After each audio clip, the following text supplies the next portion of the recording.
Comment développer son activité sans augmenter son taux horaire ni son nombre d'heures par semaine? Que vous soyez professeur indépendant, salarié dans une école ou un conservatoire ou alors plus simplement un musicien souhaitant transmettre son expertise, le problème reste souvent le même. Et pendant longtemps, j'ai pensé qu'il n'existait qu'une seule manière de gagner davantage dans la musique. Donner plus de cours, accompagner plus d'élèves, accepter plus de prestations et sur le papier, ça paraît logique. Le problème, c'est que ce modèle repose sur une ressource limitée, votre temps. Et lorsque votre agenda est déjà rempli, votre croissance finit forcément par ralentir, voire jusqu'à s'arrêter.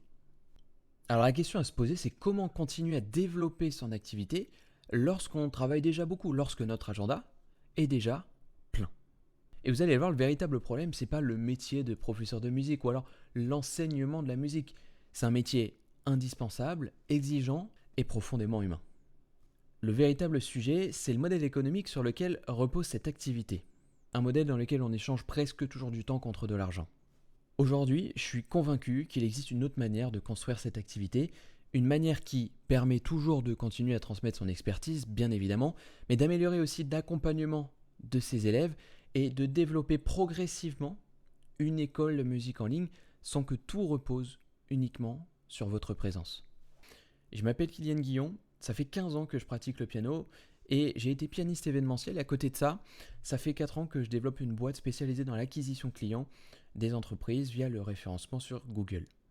Et en faisant lien entre ces deux univers différents, soit le web d'un côté et la musique de l'autre, j'ai compris une chose. Dans beaucoup de métiers, la croissance ne dépend pas uniquement du talent. Elle dépend majoritairement de comment l'activité est structurée, comment elle est construite, sur quelle fondation elle repose. Dans cette vidéo, je ne vais pas vous dire que le modèle traditionnel est mauvais, parce qu'il ne l'est pas. Je vais simplement vous montrer pourquoi il finit naturellement par atteindre certaines limites quand on veut se développer, et surtout comment construire un écosystème autour de son expertise afin de décorréler progressivement ses revenus de sa présence. Prenons un exemple volontairement ambitieux, même si pour une entreprise c'est tout à fait réalisable. Imaginons un objectif de 10 000 euros de chiffre d'affaires mensuel. Avec des cours facturés à 50 euros de l'heure, ça représente 200 heures de cours par mois. À ce stade, vous comprenez que le problème n'est plus la motivation, ni votre talent. C'est simplement une question de temps disponible. Vous avez 35 heures théoriques de travail, plus ou moins, 50 heures devient impossible. Alors dans ce cas-là, il y a plusieurs possibilités. Vous pouvez augmenter vos tarifs, mais vous allez voir que ça va simplement repousser le plafond et vous aurez toujours une limite maximum de chiffre d'affaires mensuel lié à votre agenda. La suite logique dans ce cas-là consisterait alors à déléguer une partie des cours à d'autres professeurs et à se rapprocher du modèle d'une école de musique traditionnelle. Mais ce qu'il faut savoir, c'est qu'une grande partie de ces écoles associatives ou publiques ont des subventions et ça va leur permettre de trouver l'équilibre économique. Et lorsqu'une structure est privée, elle repose uniquement sur les cours qu'elle vend. Et donc les salaires, les charges, les locaux, la gestion peuvent fortement réduire les marges générées par chaque professeur recruté. Alors ça ne signifie pas qu'une école traditionnelle ne peut pas être rentable. Mais recruter davantage ne suffit pas à lui seul à construire un modèle économique vraiment stable. Parce qu'on pourrait penser qu'il suffit de reproduire ce fonctionnement à distance, grâce à la visio ou à des plateformes comme Superprof. Alors certes, la distance disparaît, mais la logique reste la même, c'est-à-dire que vous avez un professeur, un élève, 1 heure de cours. Vous dépassez donc la limite de votre agenda, mais la capacité de votre activité reste directement liée au nombre d'heures que votre équipe peut délivrer. Donc encore une fois, ce n'est pas le modèle le plus viable pour réussir à décorréler ses revenus de sa présence. La différence avec le modèle que je vous présente se situe dans la manière dont la valeur est transmise. L'objectif n'est plus uniquement de vendre des heures de cours les unes après les autres. Il s'agit ici de construire un accompagnement autour d'un résultat précis avec comme base une méthode structurée et digitalisée. Mais vous allez le voir, pour que ça fonctionne, il faut absolument certaines étapes. Alors bien entendu, le professeur reste présent parce qu'il nécessite réellement son regard et son expertise. Donc il va permettre de corriger, conseiller, débloquer et d'accélérer la progression. Ce n'est donc pas l'accompagnement humain qui est digitalisé. Mais encore une fois, c'est la méthode. La première étape consiste à se spécialiser. Autrement dit, choisir un profil précis d'élève qui veut aller vers un résultat tout aussi précis. Par exemple, aider des pianistes à apprendre l'improvisation, ou alors accompagner des musiciens à préparer des concours ou des auditions. Et pour vous donner un dernier exemple, vous pourriez aider des adultes débutants grâce à une méthode adaptée à leur emploi du temps. Et ça va rendre votre message, votre méthode et votre accompagnement beaucoup plus précis. Vous allez certes vous adresser à moins de personnes, mais votre message devient beaucoup plus pertinent pour celles qui sont réellement intéressées par ce que vous proposez. Et dans une économie de l'attention où tout le monde est constamment sollicité, un message trop généraliste souvent a beaucoup de mal à faire ses preuves. La spécialisation permet à la bonne personne de se reconnaître immédiatement et votre expertise va devenir plus identifiable, votre crédibilité va augmenter et progressivement, en pensant long terme, vous allez devenir de moins en moins interchangeable par des potentiels concurrents. Et à partir de cette spécialisation, vous allez pouvoir construire une première méthode autour des difficultés et des étapes de progression qui reviennent régulièrement. Et petit à petit, vous allez créer la méthode qui permet à vos élèves d'atteindre ce résultat précis. Et une fois qu'elle fonctionne, vous n'avez plus besoin d'y toucher. L'objectif n'est pas de standardiser l'élève. L'objectif est de structurer ce qui revient régulièrement afin de consacrer davantage de temps à ce qui lui est réellement intéressant. Autour de cette méthode, vous conservez donc un accompagnement humain adapté aux besoins de vos élèves. La méthode structure le parcours et le professeur personnalise l'accompagnement. Après que vous vous êtes spécialisé et créé une méthode, vous allez devoir vous rendre visible. Et je ne vais pas développer cette partie-là dans cette vidéo. Il y a une vidéo sur ma chaîne YouTube qui va exactement vous détailler comment on fait pour acquérir des clients. Mais ce qu'il faut comprendre, c'est que vous n'allez absolument pas avoir besoin de jouer aux influenceurs. Il s'agit, à travers les réseaux sociaux, de transmettre ce qu'on sait faire, son expertise, et ce, aux bonnes personnes, avec le temps. Alors qu'est-ce que ça change concrètement dans votre activité ? Une partie importante de votre travail pédagogique est créée une fois, puis utilisée, adaptée et améliorée pour l'ensemble de vos élèves. Vous pouvez ainsi accompagner davantage de personnes sans répéter intégralement les mêmes explications à chaque cours. Et vous allez préserver également davantage d'énergie mentale. Et je sais que c'est un gros sujet pour les musiciens.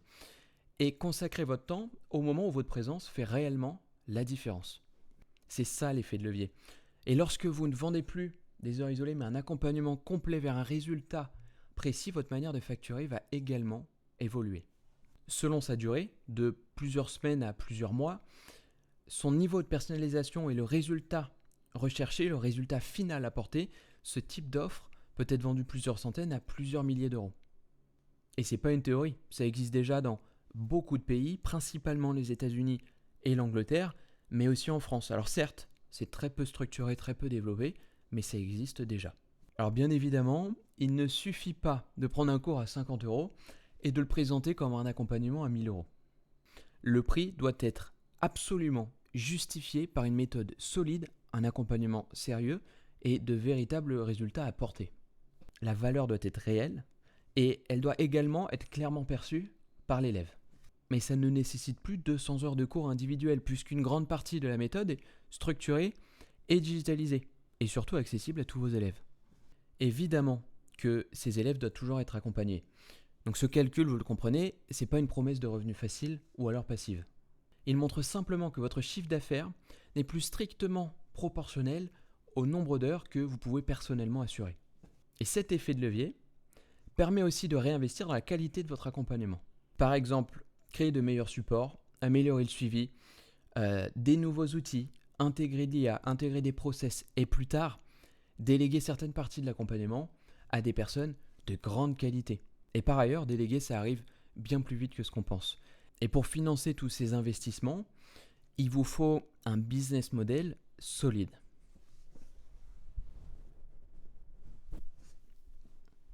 Alors votre rôle va évoluer progressivement. Vous n'allez plus personnellement dispenser chaque cours, malgré que vous pouvez tout de même toujours en garder. Mais vous allez concevoir la méthode et améliorer cette méthode. Vous allez former les personnes qui vont accompagner vos élèves et garantir la qualité de l'expérience. Les personnes que vous recrutez vont rejoindre un système déjà structuré et vont intervenir en respectant votre méthode et vos standards. Vous n'allez pas cesser d'être professeur.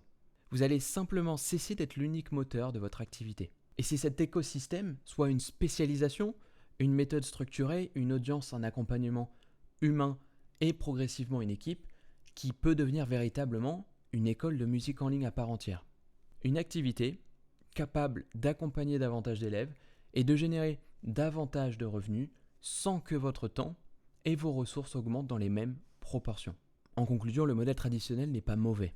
Il a permis à des générations de musiciens et de professeurs à transmettre leur passion. Et d'ailleurs, cette passion, on me l'a transmise aussi à travers ce modèle. Il continuera d'exister sans aucun doute et heureusement. Mais dès lors que l'on souhaite continuer à développer son activité, il montre naturellement certaines limites.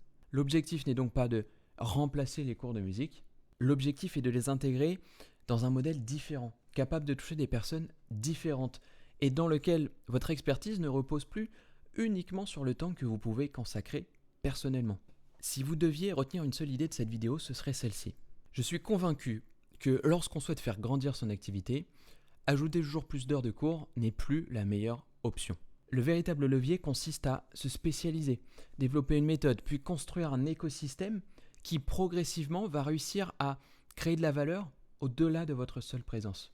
Maintenant, comprendre cette vision est une chose, mais la mettre en place en est une autre. Choisir son positionnement, créer sa méthode, créer son accompagnement, acquérir ses premiers clients et réussir à tenir sur le long terme, ce sont des questions auxquelles je réponds dans d'autres vidéos sur ma chaîne YouTube qui vont vous donner plus de valeur brute, plus de valeur concrète et je vous invite réellement à aller les consulter. Si vraiment vous avez des questions ou des problématiques, vous avez dans le premier lien de la description la possibilité de réserver un appel avec moi. Ça va durer 1 heure, 45 minutes où je réponds à vos questions, vos problématiques et 15 minutes où je vous établis votre roadmap pour créer votre propre école de musique en ligne. Et je vous dis à très bientôt. Ciao.